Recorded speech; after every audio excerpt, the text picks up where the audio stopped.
पाहावं तर आपला पती पडलेला होता, आपल्या प्राण सोडलेला होता। ती मामांच्या प्रतिमेसमोर, मामांच्या फोटो समोर गेली, देवाला हात जोडले आणि मामांना म्हणती, मामा ऐका गडे ऐका, आयुष्यभर तुमची सेवा केली, कधीच मी माझ्या पतीला माझ्या मालकाला वाईट नाही बोलली। मामा देवा तुमची एवढी माझ्या पतीने एवढी मालकांना सेवा केली, पण ऐका ना ऐका, तुमची सेवा केल्यानंतर तुम्ही माझ्या पतीला हे फळ दिलं। ऐका, म्हणतात ना सेवा केल्यानंतर देव त्याचं फळ त्याला दिल्याशिवाय राहत नाही। मग तुम्ही माझ्या पतीला काय फळ दिलं? माझ्या पतीनं माझ्या मालकानं एवढी तुमची सेवा केली, एवढं नामस्मरण केलं, एवढी भक्ती केली, आणि तरीही तुम्ही माझ्या पतीला मला घेऊन निघून गेला। तुमची जर खरंच माझ्या पतीनं सेवा केली असेल, भक्ती केली असेल, तर आहे तसं माझ्या पतीला माझ्या मालकाला तुम्हाला जिवंत करावं लागेल। ऐका गडे ऐका, मामांच्या संतांचे आपल्यावरती एवढे उपकार असतात, एवढे उपकार असतात। त्या पत्नीनं आपल्या देवासमोर मामांच्या प्रतिमेसमोर जावं आणि एवढं बोलल्यानंतर माझ्या मामांचा अधिकार एवढा मोठा, अधिकार एवढा मोठा, अरे जसा माझ्या जगद्गुरु तुकोबरायांचा अधिकार होता, सगळ्यांना न्याय जगाचा बाप यमराज न्यायला येतो, पण माझ्या जगद्गुरु तुकोबरायांचा अधिकार एवढा मोठा, अधिकार एवढा मोठा, अरे त्या यमराजाने माझ्या जगद्गुरु तुकोबरायांचं नुसतं नाव जरी घेतलं ना, तर यमराज सुद्धा थरथर कापत होता।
घेता का पेयम, जगद्गुरु तुकोबरायांचा अधिकार एवढा मोठा, अधिकार एवढा मोठा, अरे त्या यमराजाने माझ्या जगद्गुरु तुकोबरायांचं नाव जरी घेतलं ना, यमराज सुद्धा थरथर कापत होता। त्या यमराजावरती जगद्गुरु तुकोबरायांचा सुद्धा अधिकार होता। अरे आपल्या सगळ्यांना न्यायला यमराज येणार आहे, त्या यमराजावरती माझ्या मामांचा सुद्धा अधिकार होता।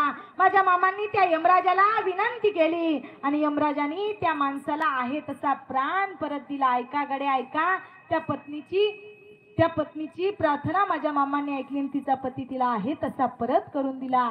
अरे या संतांचे आपल्यावरती एवढे उपकार असतात, एवढे उपकार असतात की सांगता येऊ शकत नाही, एवढे संतांचे आपल्यावरती उपकार आहेत।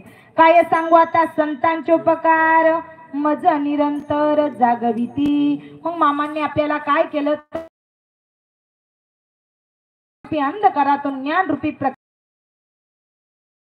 ज्ञान आपल्याला आहे का? बसलेले ज्ञान आहे का आपल्याला? ज्ञान आपल्याला ज्ञानाचे प्रकार माहित आहेत का? किती ज्ञानाचे प्रकार? सामान्य ज्ञान, विशेष ज्ञान आणि विपरीत ज्ञान। विपरीत ज्ञान कशाला म्हणायचं, तर ज्याला कशातलं काहीच कळत नाही त्याला म्हणायचं विपरीत ज्ञान।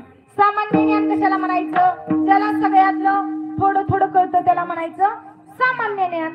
आणि विशेष ज्ञान कशाला म्हणायचं, ज्याला सगळ्यातलं सगळं काही कळतं त्याला म्हणायचं विशेष ज्ञान। अशा ज्ञानाचे किती प्रकार आहेत? तीन प्रकार आहेत। आता बघा, 3 जण वारकरी असतात आणि गावामध्ये सप्ताह बसलेला असतो, जेवणाची पंगत उंच डोंगरावरती असते। 3 जण रस्त्याने चालत चालत निघालेले